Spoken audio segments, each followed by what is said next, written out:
ইসরায়েলের প্রধানমন্ত্রী বেনিয়ামিন নেতানিয়াহুকে নিয়ে বিস্ফোরক দাবি করেছে ইরানের ইসলামী বিপ্লবী গার্ড কর্পস।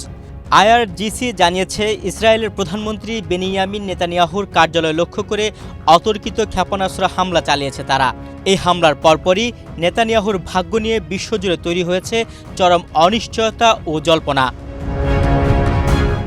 ইরানের মিডিয়ার তথ্যমতে আইআরজিসির পক্ষ থেকে বলা হয়েছে, তারা খাইবার শিকান ব্যালিস্টিক ক্ষেপণাস্ত্র ব্যবহার করে এ হামলা পরিচালনা করেছে।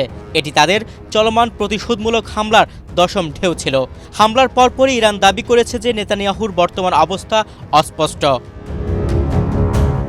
চলমান এই উত্তেজনার সূত্রপাত একটি যৌথ মার্কিন ইসরায়েলি হামলায় ইরানের সর্বোচ্চ নেতা আয়াতুল্লাহ আলী খামিনির মৃত্যুকে কেন্দ্র করে। এর প্রতিশোধ নিতে তেহরান এবং তাদের মিত্র বাহিনীগুলো ইসরায়েলের পাশাপাশি পারস্য উপসাগরীয় অঞ্চলে মার্কিন সামরিক ঘাঁটি লক্ষ্য করেও ড্রোন ও ক্ষেপণাস্ত্র হামলা অব্যাহত রেখেছে। ইরানের পক্ষ থেকে এমন ভয়াবহ দাবি করা হলেও ইসরায়েলি কর্তৃপক্ষের পক্ষ থেকে এখন পর্যন্ত এই হামলার বিষয়ে কোনো আনুষ্ঠানিক নিশ্চিতকরণ বা নেতানিয়াহুর বর্তমান অবস্থা নিয়ে কোনো তথ্য প্রকাশ করা হয়নি। এদিকে সংঘাতের আঁচ ছড়িয়ে পড়েছে পারমাণবিক স্থাপনাগুলোতেও।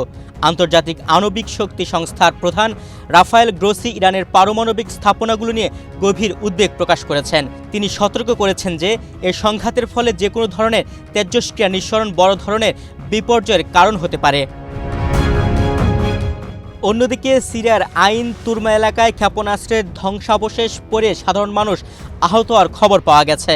সব মিলিয়ে মধ্যপ্রাচ্যের পরিস্থিতি এখন অত্যন্ত নাজুক অবস্থায় রয়েছে এবং বিশ্ব মিডিয়াগুলো পরিস্থিতির উপর সতর্ক দৃষ্টি রাখছে। নিউজ ডেস্ক, বাংলাদেশ প্রতিদিন।